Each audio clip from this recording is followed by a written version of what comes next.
En el nombre de Jesucristo, amén. El texto para el sermón es la lectura del Evangelio de San Mateo, capítulo 16. En esta lectura vemos que el camino de la cruz es la cosa de Dios. Empezamos con las primeras palabras de la lectura. Desde entonces Jesús comenzó a explicar a sus discípulos que él debía ir a Jerusalén. Entonces estamos llegando al clímax del Evangelio de Mateo. Estamos llegando a la crucifixión.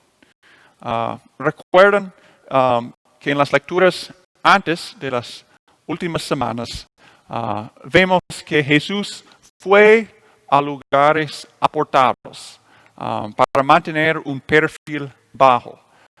Su tiempo, su momento de su muerte aún no había llegado. Pero ahora Él está preparando para su muerte. ¿Dónde fue crucificado Jesús? En Jerusalén. Entonces Él va a Jerusalén para encontrarse con sus enemigos, para ser crucificados. Él merece ser recibido como el Señor, porque Él es el Señor. Pero, dice Él, debía padecer mucho a manos de los ancianos, de los principales sacerdotes y de los escribas, y morir y resucitar al tercer día. Bueno, suena como una locura. Y Pedro responde así, en nuestro nombre y en el nombre de todos los discípulos. Él dice, que esto jamás te suceda. Según nuestra razón, sabiduría humana, decimos, pero ¿por qué el Salvador tiene que morir? ¿Qué tipo de Dios necesita morir? ¿Qué tipo de Señor necesita padecer? Porque el Salvador no puede salvar a sí mismo. Pero el Señor Jesús responde a nuestra sabiduría, a la sabiduría, la respuesta de Pedro. Lo regaña duramente, ¿no? Aléjate de mi vista, Satanás. Me eres un tropiezo. Tú no piensas en las cosas de Dios, sino en las cuestiones humanas. Él habla a Pedro como le habló al diablo después de la tentación de Jesús en el desierto en Mateo capítulo 4, donde él dijo, vete, Satanás. Dice también a Pedro, aléjate, Satanás. Vemos que si las cosas no son de Dios, son de Satanás. Tiene que explicar a Pedro y a nosotros que este es el plan perfecto de Dios para la salvación de todo el mundo. Yo voy a Jerusalén para morir, para pagar el precio, la paga de los pecados de todo el mundo, de toda la humanidad. Yo voy para hacer propiciación por sus pecados, por nuestros pecados. Y esto no fue la primera vez que su crucifixión, su muerte, fue profetizado. En el Antiguo Testamento lo vemos. El profeta Isaías habla de la muerte del Mesías. Él dice, se verá angustiado y afligido, pero jamás emitirá una queja. Será llevado al matadero como un cordero. Bueno, Pedro debía conocer esa idea, ese concepto de la crucifixión, la muerte del Mesías, del Cristo, de Jesús. Pero es, según nuestra razón, a nuestro entendimiento, es una locura. Es un concepto tan raro para nosotros y para a Pedro que él lo bloqueó. Seguramente él había escuchado estas palabras de Isaías, pero no lo recordó. Pensando, que esto jamás te suceda, Jesús. Vemos aquí una lección muy importante, que nosotros no debemos decirle a Dios cómo Él debe gobernar, nosotros no debemos decirle a Dios cómo gobernar. Él es Dios. Nosotros somos humanos. Sino nosotros debemos gozarnos, regocijarnos en sus obras de salvación por nosotros. Entonces, Jesús explica de su muerte, su resurrección, habla de su cruz. Continúa diciendo, hablando de las cruces que nosotros, sus discípulos, necesitamos tomar. A sus discípulos Jesús les dijo, si alguno quiere seguirme, niéguese a sí mismo, tome su cruz y sígueme. También, nuestro pensamiento, nuestra sabiduría humana dice, pero si somos discípulos del Dios Todopoderoso, ¿por qué necesitamos padecer? ¿Por qué nosotros no vivimos una vida, nosotros no somos dados una vida fácil, una vida muy gloriosa aquí en este mundo? Pero nosotros tenemos que recordar, Jesús resucitó al tercer día, después de padecer. A menos que nosotros padecemos con Él, nosotros no vamos a resucitar con Él. Necesitamos, dice Él, negarnos a nosotros mismos. Eso quiere decir que nosotros necesitamos negar a nuestra sabiduría, nuestro entendimiento, las cuestiones humanas. Tenemos que dejar los pensamientos como pensaba Pedro. Que esto jamás te suceda. Necesitamos aceptar, creer, confiar en el plan perfecto de Dios, el plan perfecto de nuestra salvación por la cruz de su Hijo.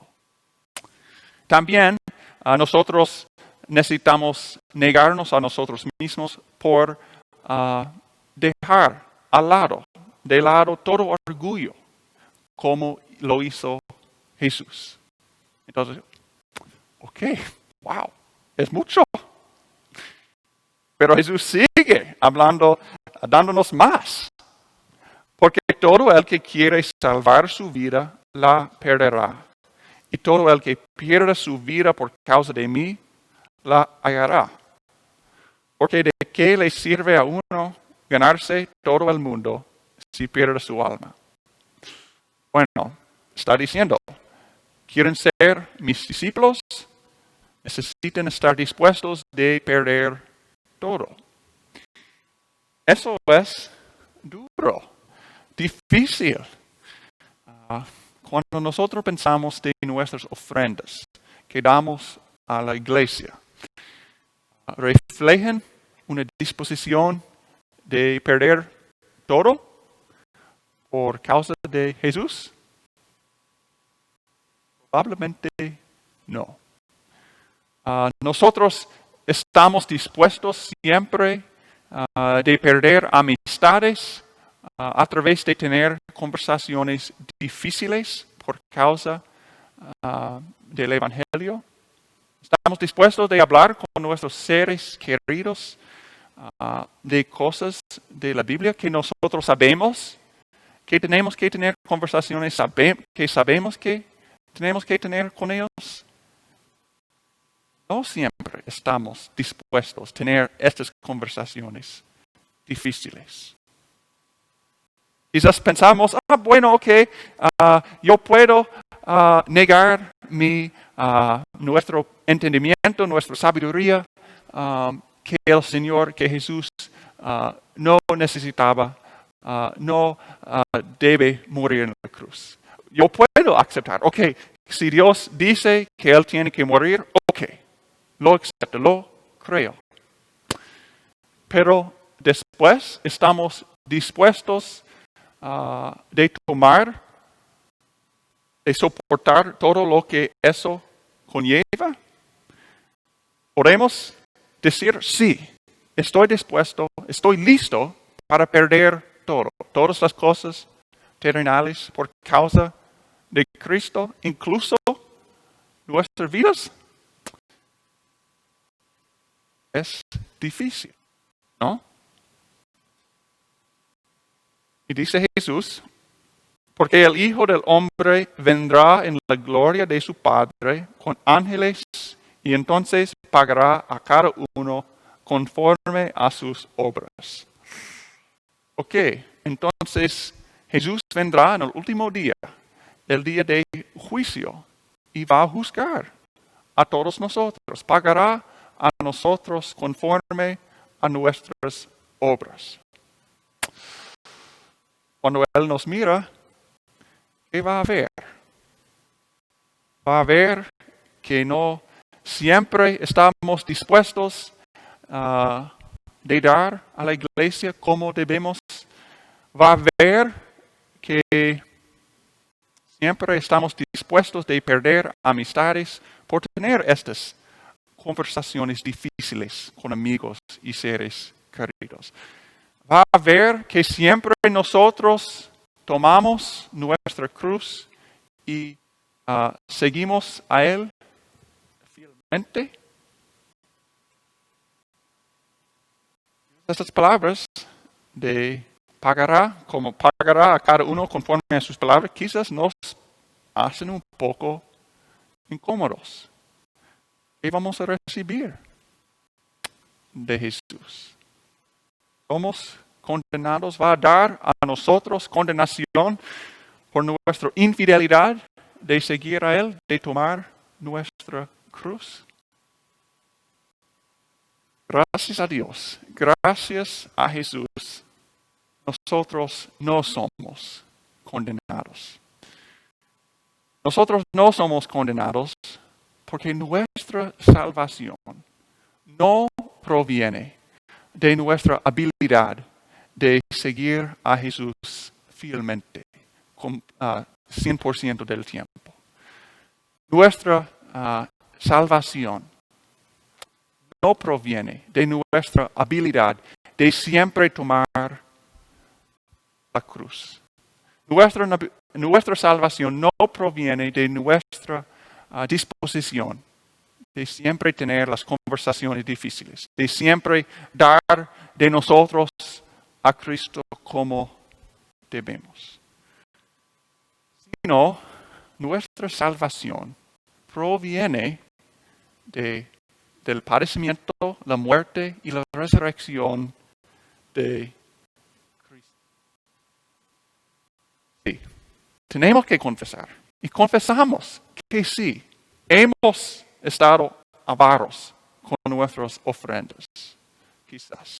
No sé por cada caso, pero siempre es la tentación de estar avaros, ¿no? Nosotros sí hemos resistido conversaciones difíciles con nuestros amigos. Reconocemos nuestros pecados y nos arrepentimos. Gracias a Dios, cuando nos arrepentimos, Dios nos perdona. Nos perdona y nos da salvación. Nosotros sabemos eso, nosotros creemos eso. Nosotros confiamos eso. Y esta fe es la obra de seguir a Jesús que Él demanda. Demanda que seguimos a Él. Bueno, nuestra fe en Él es esa obra de seguir a Él. Es esa obra de tomar la cruz. En nuestra fe, sí, nosotros negamos a nosotros mismos. Nosotros perdimos nuestras vidas por causa de Cristo porque ponemos nuestra fe en Cristo. Ponemos nuestra fe en Cristo. El Espíritu Santo nos lleva a poner nuestra fe en Cristo. En su padecimiento, en su muerte, en su resurrección. Entonces, hallaremos vida en Jesús. Hallaremos vida en Él, en su padecimiento, en su muerte, en su resurrección, en las cosas de Dios. Amén. Seguimos con la oración de la iglesia de pie. Oremos. Señor de gracia y misericordia, gracias por revelar a nosotros las cosas de ti, perdón, vida y salvación, por el padecimiento, muerte y resurrección de tu Hijo. Llévanos a negarnos a nosotros mismos, tomar nuestras cruces y seguir a Él hacia la vida eterna contigo. Señor, en tu misericordia, escucha nuestra oración. Señor de gracia y misericordia, está con todos los santos de la Iglesia Luterana Cristo el Salvador en Del Río, Texas. Concédeles fervor para tu palabra y sacramentos y el deseo de compartirlos con los demás. Abre los corazones de los que no te conocen en Del Río y Ciudad Acuña para que reciban con gozo tu evangelio. Bendícenos a mí y a Taylor con sabiduría, paciencia y amor para que seamos testigos fieles de ti.